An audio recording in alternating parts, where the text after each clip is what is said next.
ચરણે નમુને માગું પ્રેમ પ્રસાદ દયા કરીને દીજીએ હરિરસ અમૃત સ્વાદ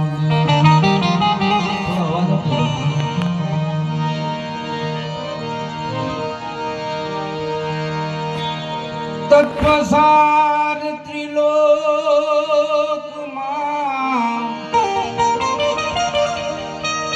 ગુરુ ગોવિંદ એક રૂપ આદિ અંત ને મધ્યમાં હરિ ગુરુ સંત સ્વરૂપ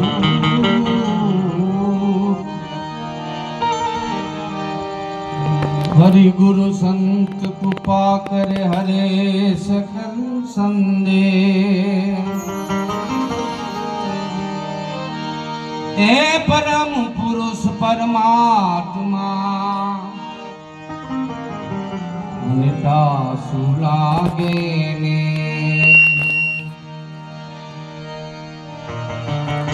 बनने हुई ना हरि नाम रे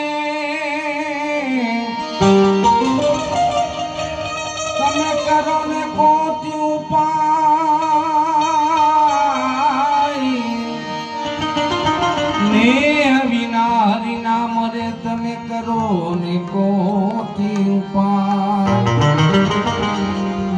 बीजा साधन बहु करे જ્યાં સુધી હૃદય શુદ્ધ ન થાય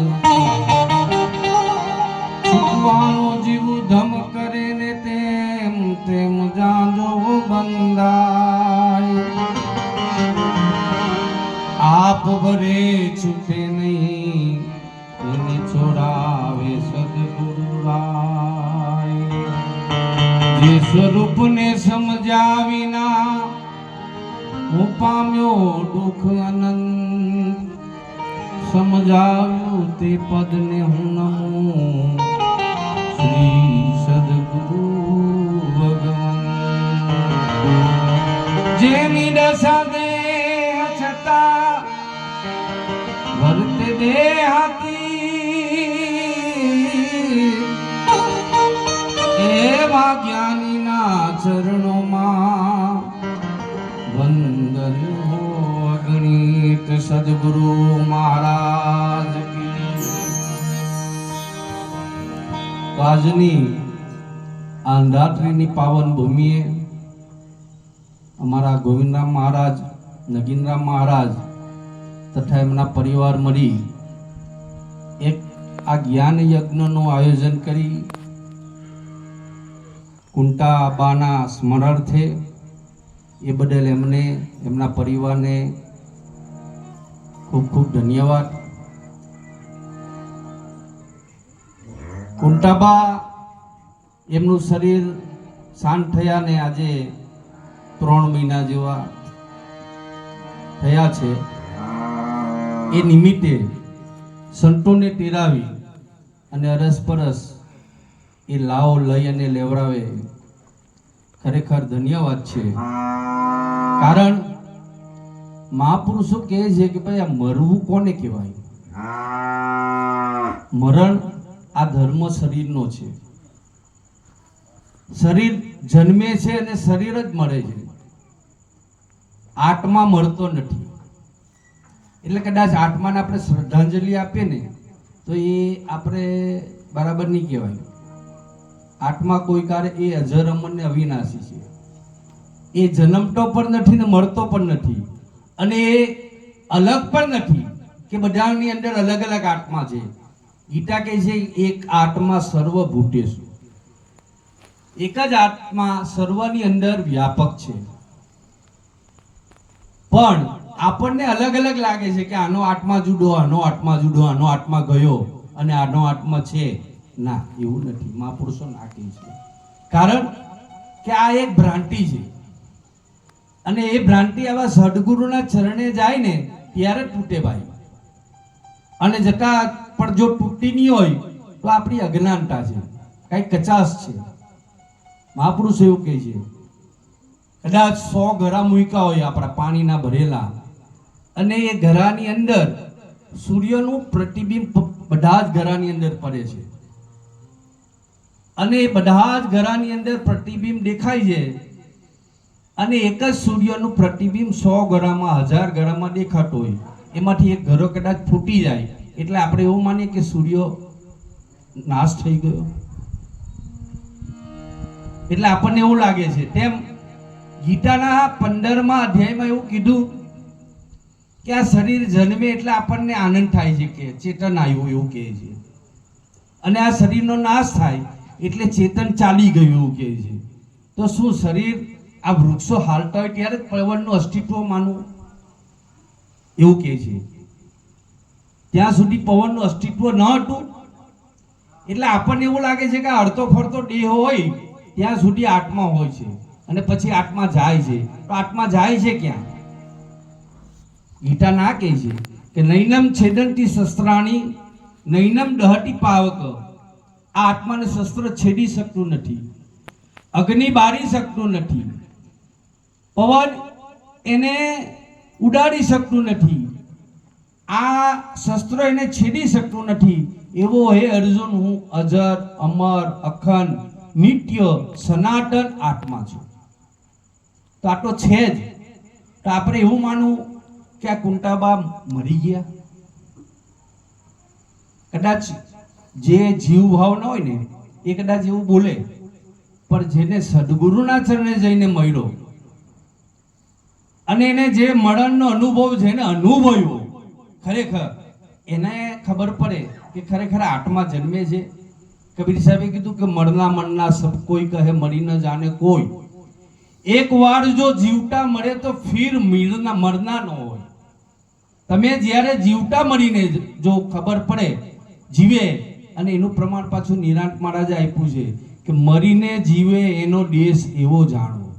આ દેશ નિરાંત કેવો છે કે મરે છે ને પછી જીવે છે, અને એ જીવવાની કળા જેને આવડી ગઈ એ કાયમ જીવે છે. અને એના પ્રમાણ કે મહાપુરુષો થઈ ગયા, જો કબીર સાહેબ, નિરાંત મહારાજ, મીરાબાઈ, તુકારામ, અનંત મહાપુરુષો થઈ ગયા, અને એનું નામ આજે અમર છે. કેમ કે નિરાંત મહારાજ એ સદગુરુના ચરણે મળી ગયું પહેલા, અને એ જે મળ્યા હોય એને ખબર હોય કે જ્યારે જેને માથું કાપીને આપ્યું હોય ને, જેને સદગુરુના ચરણે ખરેખર, તો એને ખબર પડે કે મેં માથું કાપ્યા પછીની સ્થિતિ હું હોય. સર જ્યારે કાપે ને એટલે એને મરણનો અનુભવ થાય. એટલે કબીર સાહેબે કીધું કે આ મરે મરના મરના સબ કોઈ કહે મરી ન જાણે કોઈ. એક વાર જો જીવતા મરે તો ફિર મિલના ન હોય. પછી એને મરવાનું નથી હોતું, એને આવાગમન નથી હોતા. હવે એમ કહેતા હોય ને કે કુંતાબા કશે ગયા, તો જાય કાં? હાલ બોલી રહ્યા છે પણ આપણે એ કાન નથી સાંભળવાના, એ કાન નથી. અને એ કાન આવા સદગુરુના ચરણે જાય ને ત્યારે મળે. એ બોલે છે પણ આપણે સમજાતું નથી ભાષા. કબીર સાહેબે બી કીધું કે મારી ભાષા ન બૂझे કોઈ, મારી હેલી રમે પૂરબિયા પૂરબ દેશના. કાટોટલ કોરાભલા. આ જ્ઞાન એવું છે કે આપણે અડકચરું રાખીએ ને તો બગડી જાય, સંસારમાંથી જાય અને આ ભક્તિમાંથી જાય. એટલે ભક્તિ કરવા પહેલા આપણે લાખવાર વિચારવાનું છે કે ભાઈ આ પગ મૂકતા પહેલા કે હું આમાં ટકી શકા કે કેમ. જો નહીં ટકાતો હોય તો ખાલી આ વચનનો આ વ્યવહાર અહીંયા ચાલે છે, કોઈ ખાલી વાતો નથી.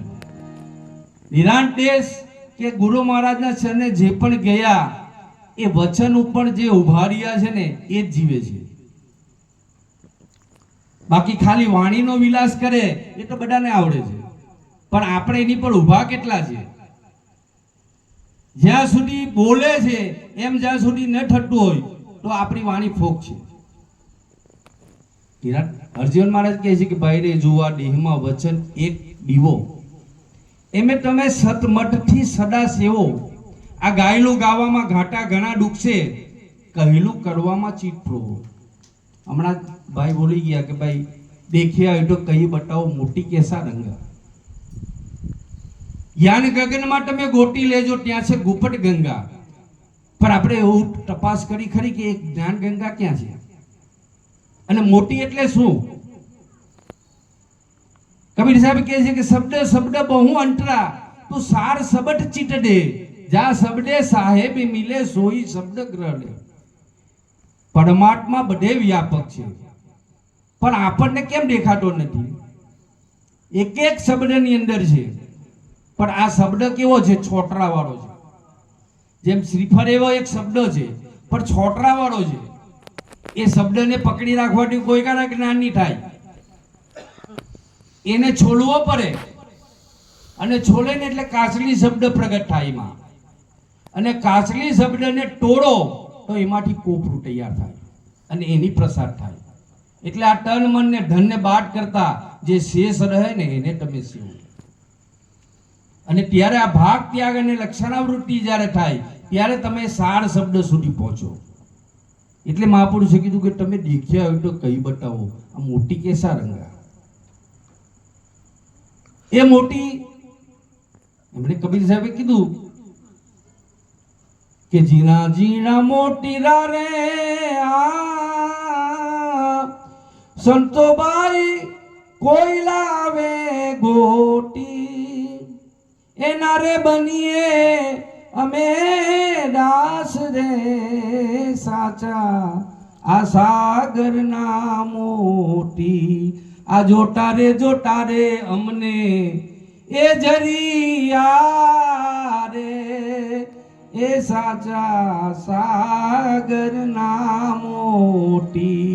આ સદગુરુ એ મહાસાગર છે અને એની અંદર આ શબ્દ આ નામનું મોટી ગુરુ મહારાજે આપણને કાઢીને બતાવી દીધું છે અને આ બધા જે અહીંયા બેઠા છે ને એને પ્રગટ પ્રાપ્ત કર્યું છે. સુરતા સોહાગણ જોટી રે સંતો નામ મોટી એ રે મોટી રે મારે અમૂલખ મૂલનું તીરથ વ્રત પડતા આ ફરતી હું ગોટી તીરે સંતો આ નામનો મોટી. સદગુરુ શાનથી આજર્યું રે સંતો આ નામનું મોટું. આ નામનું મોટી ગુરુ મહારાજે આપણને આ તન મન ને ધન અને શીશ સમર્પણ કરતા જે શેષ જે વૈડું એ નામનું મોટી બધાને આપી દીધું. જે સદગુરુના ચરણે ગયા એની વાત કરું છું અને નહીં ગયા હોય એને જવું જોઈએ. જો જશો તો જ આપણો આ સફર ફેરો થાય. એટલે આ મંચસ્થ પર આપણા મહાપુરુષો બિરાજમાન, આપણા શેખજીરામ મહારાજ અમારા આંબિયાથી બિરાજમાન, ખાનદાસ બાપુ, પછી અમારા પુંજીરામ મહારાજ, પંકજરામ મહારાજ, નામી ને અનામી તમામ સંતો મહાપુરુષો એ બધા આને પ્રાપ્ત કરી અને એમને અધિકાર આપ્યો છે આ બધાને કે તમે બીજાને કોઈ જિજ્ઞાસુને આ જગાડો. પણ આપણે તો ખરેખર જગાડવાની જગ્યાએ આપણે જ જાગતા નથી એવું થાય ઘણી વાર. તો આપણે જોઈએ ને કે પદ મળ્યું છે પણ એની પાછળની મહેનત કેટલી છે આપણી. આપણને એવું લાગે છે કે ભાઈ આપણે આચાર્ય બની ગયા, પણ બની ગયા છે ને. આમાં બનવાનું નથી, આમાં મટવાનું આવે છે. અને જે બનવા ગયા ને એ ગયા. આપણને ગુરુ મહારાજે એમ કીધું, એક ખેડૂત હતા અને એના દીકરા હતા 3. એ દીકરાને કીધું કે હવે હું મારું આ શરીર છૂટી જવાનું છે એટલે હું તમને આ મગ આપું છું. અને એ 3 દીકરાને કીધું કે તમે એનો ઉપયોગ સારી રીતે કરજો. એટલે એકને આપ્યો 3 ને, તે એક વળી કઈ ખાઈ ગયો ને એક વળી કઈ એમણે ડબ્બીમાં ભરી દીધો અને એક એને વાવ્યા. અને જેને કે સમય આવે ત્યારે હું માગીશ, કેમ કે એને જોવું હતું કે આમાં કોને અધિકાર આપી શકાય. આજે તો અધિકાર બી માગવો પડે કે અમે અધિકારી, અમારે ગુરુ બનવું છે. ગુરુ બનાય નહીં. જે ગુરુ બનવા ગયા ને ગયા. અને ઘણું એવું જ થાય છે હમણાં તો.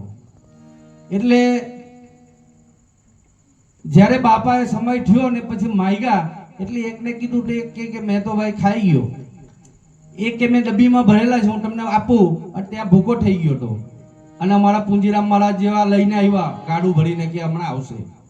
એમ દરેક મહાપુરુષોને, દરેક આપણા જે ગંગારામ મહારાજના અધિકારીઓ છે એનું હું ટકોર કરું છું કે એમ બેસતા નહીં અને તમારી દોડને સાચી રાખજો, તમારી દિશાને સાચી દિશામાં જજો, કે જેથી કરીને આમ મહાત્માએ જે કંઈક દોડ કરી છે ને, એમણે કેવી દોડ કરી છે, આ વિસ્તારોમાં પેટ્રોલનું ડબ્બું ભરીને એ ગયા છે અને જગાવ્યા છે.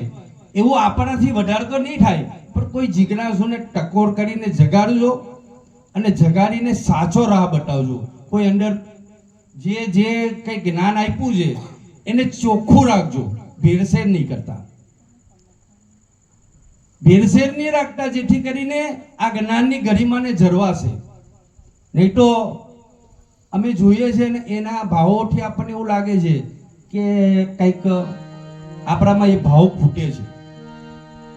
આપણે વચન પણ નથી રહેતા, આપણે કહીએ છીએ ખરા પણ કરતા નથી, કહેતા પણ કરતા નહીં. મુક્કા બરા લબાર, કાલા મુખ લેકે જાયેગા સાહેબ કા દરબાર. કબીર સાહેબ એવું કહે છે.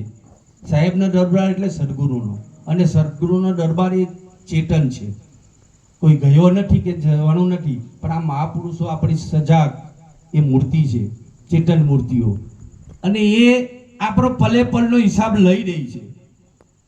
આપણે કદાચ ભોયણામાં કદાચ કોઈ ખોટું કરીએ ને તો આપણું ખબર તો પડી જાય. એટલે મહાપુરુષ એવું કહે છે કે તમે સદા ચેતતા રહેજો અને તમારી વાણી અને વર્તનને પવિત્ર રાખજો. તમે બોલે એની પર પાલન કરવાની તમારી તાકાત રાખજો. ખાલી બોલીને અમે અધિકારી જેવું નહીં રાખતા, કારણ અમને એવું દેખાય છે એટલે મારે કહેવું પડે છે. એટલે આપણે એમ ખરેખર એટલું કહેવું જરૂરી છે, જોઈએ છે. એટલે મહાપુરુષ એમ કહે છે કે તમે આ જ્ઞાનને દીપાવજો, કે તમે એક રંગ રાખજો રે, આ બીજું કાંઈ કરવું નથી. એવું જસુરામ મહારાજનો એક પાઠ છે, એવું કીધું કે તમે એક રંગ રાખજો. બેદલ મુખથી મીઠા બોલે, એની વાણીમાં બ્રહ્માંડ ડોલે, બેદીદા બેદલનો સંગ ના કરીએ. મહાપુરુષે એવું કીધું. કેમ કીધું? કે આપણામાં બેદલપણો આવ્યો હશે તો. એટલે વાણીમાં આપણી એક જ વાણી, વાણીને વર્તન. જેમ શ્રી રામચંદ્રજી એક વાણી, એક બાણ અને એક પત્ની, એટલે એને મર્યાદા પુરુષોત્તમ કહેવાય. એમ આપણી પર મર્યાદા આપણને આપણે તપાસવાનું, બીજાને નહીં કહેવાનું કે ભાઈ હું બોલું છું એમ કરું છું કે કેમ, હું ચાલુ છું કે કેમ, તો જ આ જ્ઞાન આગળ જશે, નહીં તો આ અહીંયાથી બંધ થઈ જશે. ગંગા સતીએ કીધું કે હે પાનભાઈ, તને કહેવાનું મેં બધું કહી દીધું, હવે રેણી પારો રૂડી રીતે. આ તમારી રેણી જો હશે ને તો જ રામજી રીજે. જ્યાં સુધી રેણી રાખો રામની, કરણી રાખો સુડ, અજ્ઞાની પણ ઓળખે આ રૂસનાઈ ને આ દૂધ. તમને અજ્ઞાની ઓળખી જાય છે કે આ નિરાંતનો છે અને આવું કરે છે. એટલે મહાપુરુષે આપણને ખૂબ ચેતવણી આપી છે. અને આવા કુંટાબાના આપણે સ્મરણાર્થે આ જે કંઈક આપણે જ્ઞાન યજ્ઞનું આયોજન કર્યું છે, એટલે એ નિમિત્તે તો બોલવાનું, પણ સાથે સાથે આપણું પણ આપણામાં જે કંઈક ખર લાગ્યું હોય ને એને કાઢવાની જરૂર છે. જો આટલું ઉત્તમ બીજ બળ્યું હોય અને આ પાકનું જો રક્ષણ આપણે નહીં કરવું ને તો આ પાક આમ જ જવાનું મોલ. એટલે મહાપુરુષ એમ કહે છે કે એનું રક્ષણ કરવા માટે તમે સતત ધ્યાન રાખજો, તો જ આમાં ચોર ઘૂસે નહીં. નહીં તો ચોર ઘૂસી ગયા ને તો આ બધું મેદાન કરીને આપણો જે માલ છે ને લઈ જાય. એટલે મહાપુરુષ એમ કીધું કે તમે જાગતા રહેજો અને સજાગ રહેજો, જેથી કરીને આ જ્ઞાન ઘણા તો જ્ઞાન લેવા આવે કે નિરાંતમાં શું છે, અને પછી કે નિરાંતનું કંઈ નથી, કેમ કે જોવા આવ્યું હોય. કોઈ જોવા આવે, કોઈ જાણવા આવે. મહાભારતની અંદર જ્યારે વેદ વ્યાસ આ વેલાને વધારવા માટે કહે છે કે ભાઈ હવે વ્યાસ ભગવાને કીધું કે તમારે જ્યારે સત્યવતીને કીધું કે માં તમે મને યાદ કરો ને ત્યારે હું આવીશ. એટલે એમણે જોયું કે હવે આ વિલો બંધ થાય છે તો હવે શું કરવું. તો કીધું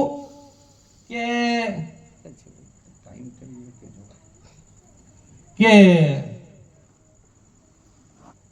વ્યાસ ભગવાન કે કેમ માં મને યાદ કર્યા કે અમારે આ પરિવારનો વેલો આ ચલાવવો છે. તો કે તમે એવું કહો કે તમારી જે અંબાલિકા ને અંબેને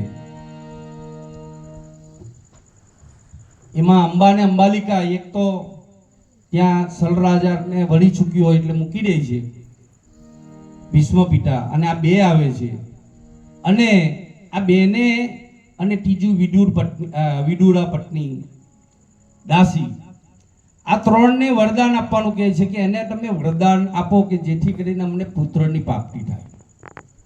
એટલે કીધું કે માં એ મારી પાસે નગ્ન સ્વરૂપ આવે. નગ્ન સ્વરૂપ એટલે મહાપુરુષોની ભાષાને સમજવાની છે, કદાચ કપડા ઉતારવાનું નથી કીધું, પણ તમે જેમ છો એમ. તો ત્યારે અંબા આવે છે, પણ અંબા જાય છે પણ એને એવું વિચાર આવ્યો કે જવું તો કઈ રીતે જવું પિતાજી પાસે. તો એ ભસ્મ લગાવીને આવે છે. એટલે એમને કીધું કે તને પુત્ર થશે પણ રોગિષ્ઠ થશે. એને વરદાન આપ્યું વ્યાસ ભગવાને. બીજી આવી તો કે મારે પાટા બાંધીને જવું, એટલે પાટા બાંધીને આવી તો કે તને દુધરાષ્ટ્ર થશે.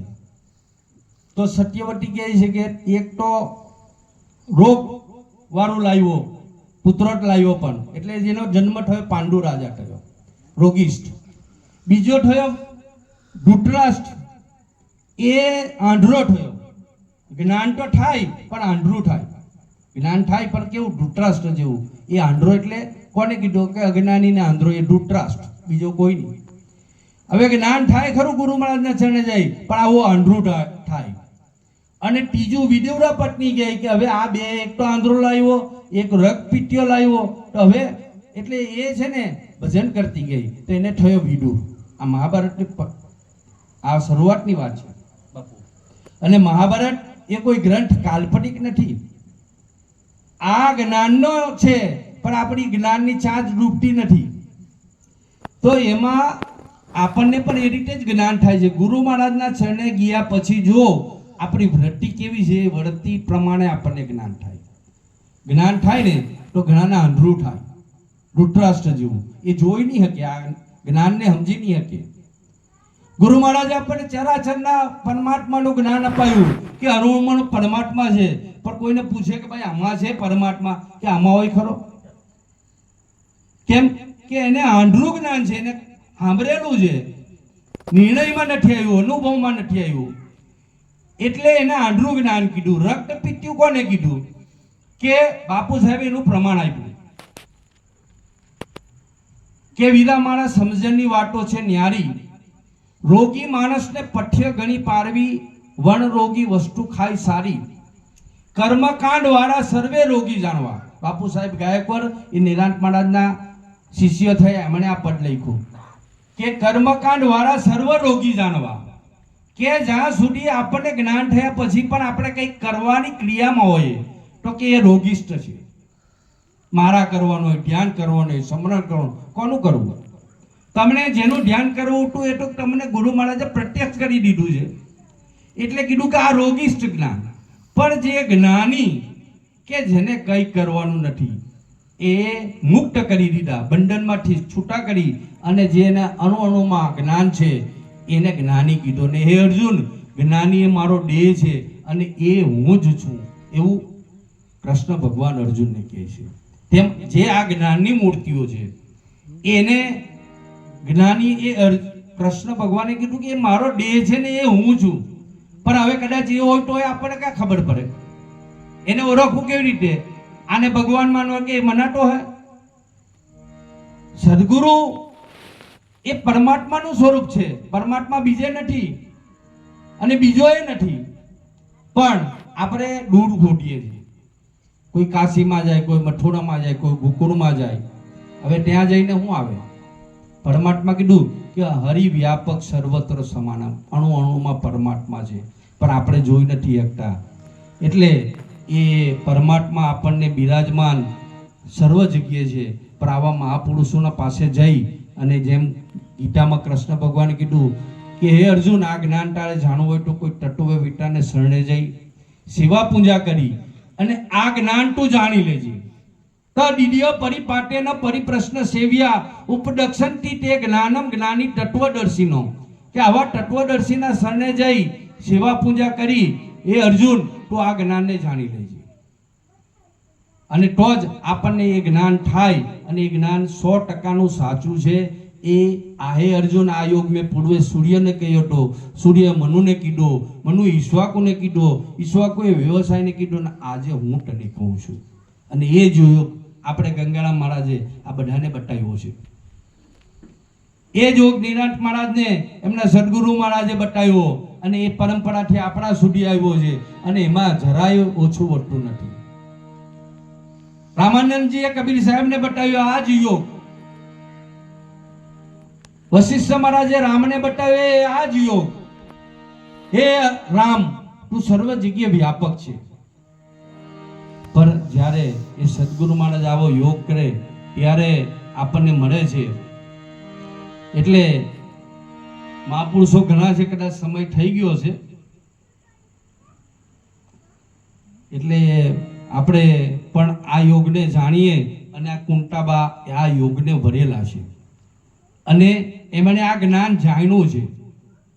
એ એમની જીવદશા નહીં હતી, એ જીવમાંથી એમનું શિવ સ્વરૂપ એમણે પ્રાપ્ત કર્યું છે અને શરીર તો એમનું ક્યારે જ છૂટી ગયું હતું જ્યારે ગુરુ મહારાજના ચરણે ગયા ત્યારનું. પછીથી આ જે દેહ જેનો હોય ને, કદાચ એમ કે મારો દેહ છે ને, તો હજુ એ જીવ ભાવમાં છે, હજુ એ ચામડીઓ છે, એની દ્રષ્ટિ ચામડાની છે, જ્ઞાન દ્રષ્ટિ થઈ નથી. અને જ્ઞાન દ્રષ્ટિ થાય ને એટલે દેહ મટી જાય અને વચનમાં આવી જાય અને વચનનો દેહ છે અને એ વચન પર ઊભો હોય એ જ સાચી વાત છે. બાકી આ દેહ જે છે ને પ્રાણથી ટકેલો છે.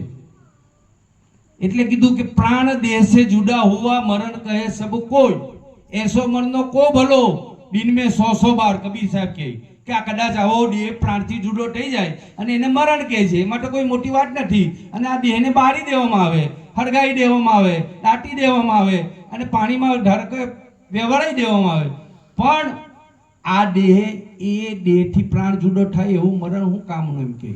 પણ આવો મરી જાય કે પછી મરવાનું નહીં આવે અને એવું મરી ગયા છે કુંટાબા. એટલે એમને ખૂબ ખૂબ ધન્યવાદ, એમના પરિવારને ખૂબ ખૂબ ધન્યવાદ. આજના યોગ અમારા ગોવિંદરામ મહારાજ અને એમના પરિવાર મળીને જે કર્યું એમને ખૂબ ખૂબ ધન્યવાદ.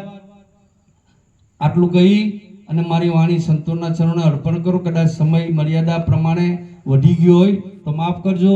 બોલો સદગુરુ મહારાજ કી જય.